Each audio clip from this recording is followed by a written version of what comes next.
આને કહેવાય લાલ ફિશ અને આને અમે લોકો કહીએ છીએ ગુલાલિયા ફિશ. તો સંજયભાઈ મોડામાંથી માહિલા અંબાવે છે અને દિવ્યેશભાઈ ઝારમાંથી રાજા ફિશ કાઢે છે. તો ચાલો, તો હવે તમને સવારનો વ્યૂ બતાવું. તો આ છે રાજા ફિશ. તો હવે આપણે બ્લોગ શરૂ કરીએ. તો હવે આપણે નીકળી ગયા છીએ ફિશિંગમાં. તો આજે નીકળી ગયા છે બપોરે. તો એટલા માટે કે બંદરમાં થોડું ઘણું આપણાને કામ આવી ગયું હતું એટલા માટે. તો હવે આપણે જાર લાવ્યા છે નવા જાર કેમ લાવ્યા છે તે પણ તમને બતાવીશ. ચાલો ગાય, જય સોમનાથ ને જય માતાજી. હવે અમે લોકો ફિશિંગમાં નીકળી ગયા છે. આજ બપોર પડી ગયો ભાઈ, થોડો ઘણો કામ આવી ગયો. આ ઝાડું ને બારું ને બધું ખાતા ને લેવાના હતા ને એટલા માટે. બાકી વિડીયોમાં છેલ્લે સુધી બન્યા રહેજો. વિડીયો ગમે તો લાઈક શેર અને સબસ્ક્રાઈબ કરવાનું ભૂલતા નહીં. તો હવે આપણે જવાનું છે બહાર એટલે કે બહુ ઊંડા પાણીમાં જવાનું છે. અને આપણે ઝારમાં બધી ફેરફાર પણ કરેલો છે. અને આપણા ઝાડુ ઘણા વટી ગયા હતા સુરત બાજુ. તો હવે નવા ઝાડ પણ લઈને આવ્યા છે. બીજા પીરા ઝાડ લઈને આવ્યા છે. તો હવે આપણે કન્ટિન્યુ ચાલ્યા જ જશું 5 થી 6 કલાક. સાંજે 8 વાગે માંડવા આવશું. 8 વાગે વ્યૂ હોય તો બતાવીશ, બાકી પછી સવારનું વ્યૂ બતાવીશ માસલા. તો ચલો, બાય બાય, પછી મળીએ આપણે. તો હવે આપણે આ ઝાડ લાવેલા છે. આ ઝાડમાં પણ કંઈ ઘણું બધું કામ છે. તો પછી તમને કામ કરીશું એ બતાવશું. તો ખલાસીઓ બધી થાકી ગયા છે એટલા માટે પછવાડે સૂઈ ગયા છે. તો હવે આપણે તંડેલભાઈને પણ સુવડાવી દેવાના છે. જો તંડેલભાઈ સુવા વટી ગયો છે ને હવે આપણે 115 કિલોમીટર કાપવાનું છે. તો ખલાસીઓ ઉઠીએ ત્યારે તમને વ્યૂ બતાવીશ. તો જો હવે ખલાસીઓ આપણા 4 વાગે ઉઠી ગયા, ચા પાણી પીને આવી ગયા છે આગળ કામ કરવા માટે. તો ગાઈસ, આપણે કાલનું વ્યૂ તો નથી લીધું. આપણે જાર માંડ્યા, ઉપાડ્યા, બધું કર્યું, પણ કાલનું વ્યૂ નથી લીધું. તો આજે આપણે બીજો દિવસ થઈ ગયો દરિયામાં. તો તમને બીજા દિવસનું વ્યૂ બતાવીશ. તો આપણે હવે જાર ફાટી ગયા છે. તો આપણે આગળ જારની સિલાઈ કરવા આવી ગયા છે બધા ખલાસીઓ. તો જો અમારા જારની સિલાઈ પણ થઈ ગઈ છે ને આપણી બોટ ચાલુ જ છે કન્ટિન્યુ. તો હવે આપણે બિરયાની બનાવીશ. તો આપણે બિરયાની જમવા આવી ગયા બપોરના ગાઈસ તડકો પણ બહુ જ લાગે છે. તો હવે આપણે છાંયો તો બાંધી લીધો છે. તો હવે જમી લઈએ ભાઈ બિરયાની ગેદરાની. તો આવી જજો જમવા. તો ફરી પાછા આવી ગયા છીએ આપણે આગળ કામ કરવા માટે. અને ગાઈસ પવન પણ બહુ થઈ ગયો છે. તો જો મોટી મોટી મોજાની લહેર પણ આવે છે. ને હવે આપણે કન્ટિન્યુ કામ જ કરવાનું છે આજે. તો હવે આપણા ઝાડ તો સિવાઈ ગયા છે. તો હવે આપણે ઝાડ બધી સરખા કરી લેવા પડે, જેથી કરી કે આપણે ઝાડ માંડવા આવીએ ને પાણીમાં નાખવા માટે આપણને કંઈ હેરાન થાય ને એટલા માટે. પછી આપણે છે ને પીરા ઝાડ છે ને બંદરમાંથી લાવેલા, તે ઝાડમાં કામકાજ કરવાનું છે. તો હવે બધી સરખું થઈ ગયું છે ને હવે અમે પીરા ઝાડમાં કામ કરવા આવી ગયા છે. કેમ કે ગાઈસ આમાં છે ને આછી એક બાજુ છે ને આછી રસ્સી હતી એટલા માટે હવે અમે લોકો આછી રસ્સી કાઢી અને જાડી લાખીએ છે રસ્સી. તો હવે બે બાજુ આ જાડી રસ્સી લાખવાની હોય ને તો ગાઈસ 4-5 કલાકમાં કમસે કમ 8 થી 10 ઝાડ આપણે કમ્પ્લીટ કરી શકીએ, એનાથી વધારે નહીં. એટલે આપણે એક બાજુ લાખવાની છે તો આપણે ઓલમોસ્ટ 15 થી 16 ઝાડ તો કમ્પ્લીટ કરી જ લાગશું સાંજ પડી જશે ત્યાં સુધી. તો આપણા બધા ખલાસીઓ કન્ટિન્યુ તડકામાં કામ જ કરે છે. તો હવે 3 વાગી જશે. તો ચા પણ આવી ગઈ છે જો. તો હવે આપણે ચા પણ પી લઈએ. અને આપણા દિવ્યેશભાઈ અહીંયા ચા પી છે અને બીજા ખલાસીઓ પી અને બીજું બધું કામ કરે છે. તમને જેમ કામ કરે તે વિગત પણ આપતો જઈશ. તો જો હવે આપણે 16 ઝાડ કમ્પ્લીટ કરી લઈશ. તો બે બાજુ છે ને સરખા કરી લેશું, એટલે કે જેથી કરી કે પાણીમાં માંડવાની સહેલાઈ પડે એટલા માટે. તો હવે જો સૂર્ય ભગવાન પણ આથમવાની તૈયારી છે. તો હવે માંડવા આવશું આપણે. તો હવે ઝાડ માંડવામાં તો રાત પડી ગઈ ગઈશ, કેમ કે ઓલમોસ્ટ બધી જ ઝાડ આપણા મંડાઈ ગયા છે. અને હવે આ પીરા ઝાડ 2 ઝાડ બાકી છે તે પણ માંડી દઈએ. તો હવે બધું કમ્પ્લીટ થઈ ગયું. તો આપણે આપણી રસ્સીમાં હોડી બાંધી દઈશું આપણી બોટ. હવે બધા ખલાસીઓ પછવાડે જશું જમવા માટે.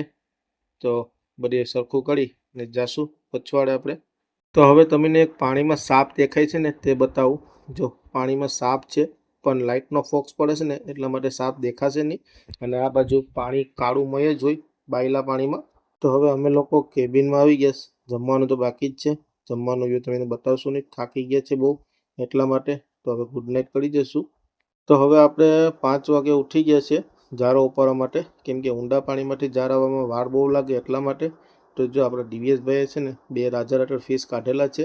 તો સવાર પડી ગયું ને તો એટલા જ ઝાર ઉપડા છે ગઈશ, 10 થી 12 ઝાર ઉપડા હશે એટલા માટે. તો જો દિવ્યેશભાઈએ 2 રાજા ફિશ કાઢેલા છે તો તે હવે ખાડી લઈ. અને જો આપણા સંજયભાઈએ પણ એક માસલું કાઢેલું છે. તો તે આ વજુભાઈ અને બંને જે ખલાસીઓ ત્યાં માસલું ખાડે છે. અને હું અહીંયા આગળ છે ને ગઈશ તે ઝારમાં ઘાટા કહે ને તે પોળાવું છું. ને અહીંયા આપણું કામકાજ કન્ટિન્યુ ચાલુ જ રહેવાનું છે. તો હવે આપણા સંજયભાઈએ પણ ગુલાલિયા ફિશ કાઢેલા છે. તો ત્યાં આપણા 3 ખલાસીઓ તેને ઝાડમાંથી ખારવામાં મદદ કરે છે. તો તે ખડી જાય પછી આપણે નાસ્તો કરવા જવાનું છે. નાસ્તાનો સમય થઈ ગયો છે, 8:30 વાગી ગયા છે એટલા માટે. તો હવે નાસ્તો કરીને તો આપણે આગળ આવી ગયા છીએ ગાઈસ, પણ આપણે વ્યૂ સરખું લઈ શકતા નથી કેમ કે આપણે કન્ટિન્યુ કામ પણ કરવું પડે માણસો ઓછાના હિસાબે. તો જો આપણા સંજયભાઈ ઝાડ ગૂંચવાને એવું જ નહીં કાઢે જ ને ગાઈસ, આપણા ઝાડ છે ને 4 ઝાડ ભાઠમાં વહી ગયા છે, એટલે કે નીચે પાંડાવાળી જમીન છે ને એટલા માટે. તો ત્યાં આપણે નાનો એન્કર રાખી અને આપણે ચલાવીએ જ બોટ તો ઝાડ ફસાય નાના એન્કરમાં તો ઠીક છે. બાકી જો આપણે છે ને હવે અગરબત્તી બોય અને અહીંયા બધું કમ્પ્લીટ કરી નાખ્યું છે. બાકી 4 ખલાસી આપણા પછવાડે છે. બાકી અમે બંને જણા અહીંયા આગળ આવી ગયા છે બધું કમ્પ્લીટ કરવા માટે, રાસડીને બધી. તો હવે આપણો નાનો એન્કર પણ ઉપાડી લેશું, ઝાડ આવ્યા નથી એટલા માટે. ભાઈ ઝાડુ તો બહુ ગોઈતા પણ મહિલાની તો એમાં માંડવામાં રાત પડી ગઈ. તો અત્યારે માંડવા આવવાના છે ભાઈઓ, માંડી દઈએ હવે. તો ભાઈ હવે ઝાડ ગોટીને તો થાકી ગયા, એમાં રાત પડી ગઈ, ઝાડુ મહિલા નથી. તો હવે આપણે ઝાડુ માંડવાનો સમય પણ થઈ ગયો. તો જો આપણે અરવિંદભાઈ છે ને પાંજરું સગાડી ને હવે પાંજરું મુકાવશે ને હવે મારા માસા ત્યાં કડ લાગશે. પછી આપણા કૈલાસભાઈ પણ આવી ગયા છે રસોઈ બનાવીને. તો ઝાડુ માંડવાની તૈયારી કરી લઈશ. તો ચલો જય માતાજીને જય સોમનાથ કરીએ. તો જો હવે ઝાડુ જાય છે આપણા. તો હવે ઝાડુ તો બધી માંડીને નવરા થઈ ગયા જ ગઈશ. હવે બધે ખલાસીઓ આઠું પગું ધોઈ મોઢું ને બધું ધોઈ ને જવાનું છે જમવા માટે પછવાડે. તો ચાલો જમી લઈએ. તો હવે આપણે ઝાડુ પર ઉપર આવી ગયા છે ને ગઈશ, એક પહોંચ દેખાય દરિયામાં બહુ મોટી છે. અને હવે આપણે કન્ટિન્યુ ઝાડ ઉપાડીએ કેમ કે 6-7 ઝાડ તો આવી ગયા છે. અને જો આપણે ઓલા પીરા ઝાડ તૈયાર કર્યા ને આપણે જાડી રો રાખીને તે પણ આપણે બાંધી લીધા છે. તો હજુ પણ 6-7 ઝાડ તો હવે આપણા દિવ્યેશભાઈએ છે ને મચ્છી કાઢેલી છે રાજા ફિશ, પણ આપણા વજુભાઈ તેને મદદ કરવા ગયા છે. તો જો કેવી રીતે ઝાડમાંથી ખાડે છે. તો રાઈટનો વ્યૂ છે એટલા માટે સારું નથી ગઈશ. તો દિવ્યેશભાઈ રાજા આપણે ખાડી અને આપણી બોટના મોરો આવે ને ત્યાં મૂકી દીધો. તો હવે સવાર પડી જશે ગઈશ હવે. તો હવે 9 વાગી ગયા છે ગઈશ, કેમ કે ઝાડમાં પથ્થર આવ્યા હતા એટલા માટે વાર લાગી ગઈ હતી નાસ્તો કરવાની. તો અત્યારે તડકો પણ બહુ છે તો આપણા માસલા તડકાના કારણે ફેલ થઈ જાય. તો આપણા સંજયભાઈ જો રાજા ફિશ આવેલા છે ને તો તે પછવાડે અંબાવી દઈ. તો આપણે કોરૂમમાં મૂકી દેવાના છે, બરફમાં આઈસમાં મૂકી દેવાના છે. તો જો 4-5 રાજા આવેલા છે તો તે આપણા સંજયભાઈ અંબાવી દઈ પછવાડે. પછી આપણે ફ્રી થઈને પછી નાસ્તો કરવા પણ જવાનું છે. તો હવે ઝીણું પરચૂન છે તે પણ અંબાવી દઈ. તો હવે બધા ખલાસીઓ ફ્રી થઈ ગયા છે. તો હાથ પગ ધોઈ છે હવે પછવાડે જવાનું છે એટલા માટે. ચાલો ભાઈઓ નાસ્તો કરવા જઈએ છીએ. 60,000 ઉપડી ગયા છે ને 50,000 બાકી છે. નાસ્તો કરી આવીએ. રાજા આવ્યા છે 4-5. તો જો ગાઈસ, હવે તમને કહું છું ને કે ભાટ બહુ આવે છે ભાટ. તો આને કહેવાય ભાટ, એટલે જમીનમાં હેઠે હોય ચીખલમાં પાણીમાં. તો તેમાં આપણા ઝાડ ફસાઈ જાય ને તો આપણે ઝાડ ઉપાડવામાં બહુ વાર લાગી જાય અને બહુ ફાટી પણ જાય ઝાડ આપણા. તો જો હવે હું તમને બતાવવા માટે જ રાખેલી હતી. તો હવે આપણે પાણીમાં નાખી દીધી છે અને આપણા વજુભાઈ છે ને તસર ભરે છે ઝાડની. તો હવે આપણા ઝાડુ તો ઉપડી ગયા છે. તો બપોરનો સમય થઈ ગયો. તો જો આપણે છાંયો પણ પાડી દીધો છે, તડકો છે એના માટે. તો હવે આપણે આગળ આવી ગયા છે જમવા માટે બપોરનું. તો જો આપણા કૈલાસભાઈ શાક પીરસે છે અને સંજયભાઈ ભાત પીરસીને આપે છે. તો બધા છાયામાં બેસી જશે જમવા માટે. તો હવે જમીને પાછા આપણે કન્ટિન્યુ ઝાડ જ સીવાના છે ગઈશ, કેમ કે ભાતમાં ઝાડ આપણા બહુ ફાટી જાય છે એટલા માટે બપોરનો આરામ તો ભૂલી જ જવાનું. અહીંયા બાર ધંધા પર આવ્યા ને તો બપોરનો આરામ તો ભૂલી જ જવાનું ગઈશ. પણ તડકો હોય તો એ છાંયો બાંધીને પણ કામ કરવું પડે. તો જો કન્ટિન્યુ સખત ચાલુ જ છે ઝાડ સીવવાનું. તો આપણે સાંજે જ માંડવાના છે ઝાડ, એટલે કે દિવસ આઠમે ત્યારે. તો આપણે દર ખેલાડી જેમ ઝાડુ માંડવા આવી ગયા છે પાછા. તો બધા જણા કમ્પ્લીટ જ છે. આપણા કૈલાસભાઈ શાક બનાવીને લોટલા કરીને આવી ગયા છે ઝાડુ માંડવા માટે, કેમ કે આપણે માણસો ઓછા છે એટલા માટે કૈલાસભાઈ બધા કામમાં હાજર થઈ ગયા છે. બાકી ભંડારીભાઈ છે તે અમુક કામમાં નહીં આવે એટલા માટે. તો જો જય માતાજી તો આપણે ફરી જ નાખ્યું છે. તો આપણા દિવ્યેશભાઈ છે ને પછવાડે આપણો ગાંજરો કહે ને વાવટી કહે ને તે વાવટી મૂકવા ગયો છે પછવાડે. પછી આવી જશે પછી હું અહીંથી થર્મોકોલ કાઢી અને દિવ્યેશભાઈને આપીશ રાસરી. તો આપણે રાસરી 45માં મુકાવીએ છીએ ગાઈસ. તો જો કન્ટિન્યુ ચાલુ જ છે. તો ઓલમોસ્ટ આપણે ઝાડુ મંડાઈ ગયા છે, એટલે કે 2000 બાકી છે. આપણા ડીવીએસભાઈ છે તે ધાટીનો પથ્થરો આવે ને તે નાખવા જવાના છે. તો કૈલાસભાઈ બધા ઘાટા નાખી દઈ પછી ધાટીનો પથ્થરો નાખશું આપણે. તો હવે આપણા ઝાડના 4-5 ઘાટા બાકી છે. તો કૈલાસભાઈ સ્લો સ્ટાર્ટમાં માંડે છે એટલે વાર લાગે છે, બાકી તો સ્પીડમાં જ આપણે ઝાડુ માંડીએ. તો જો છેલ્લો લાસ્ટ ઘાટો છે તો આપણા ડીવીએસભાઈ રેડી થઈ ગયા છે મોટો પથ્થરો ઉપાડીને. તો હવે ડીવીએસભાઈ જય માતાજી બોલાવશે તો બોલો જય માતાજી. નાખી દીધો હવે પથ્થરો. દ્વારકાધીશ માસલા આપજો થોડાક ઘણા. તો હવે આપણે શાક માટે ગુલાલિયા ફિશ કાઢેલું છે, એટલે કે લાલ માસલું. તો હવે આપણે આ ખાવામાં બહુ સારું બને છે ગાઈસ, અને આમાં વિટામિન પણ ઘણું બધું હોય છે. તો આપણે આ બનાવવાનું છે, એટલે કે આપણે 2 ભાગ કરશું. એક ભાગ આજે પકાવશું અને એક ભાગ નેક્સ્ટ ટાઈમ પકાવશું. એટલા માટે ડીવીએસભાઈ જો છડી છે ને સજાવે છે, એટલે મોટું માસલું છે ને ઘા કપાઈ જાય એટલા માટે. તો જો કેવી રીતે ધાર કાઢે છે છડીની. મારા માસા છે ને શાક વાટશે ડીવીએસભાઈ છડી આપે ત્યારે, અને એક બોટ છે ને આપણી બાજુમાં આવે છે તો આપણી પછવાડે છે, સાઈડ પર આવે પછી તમને વ્યૂ મસ્ત બતાવું.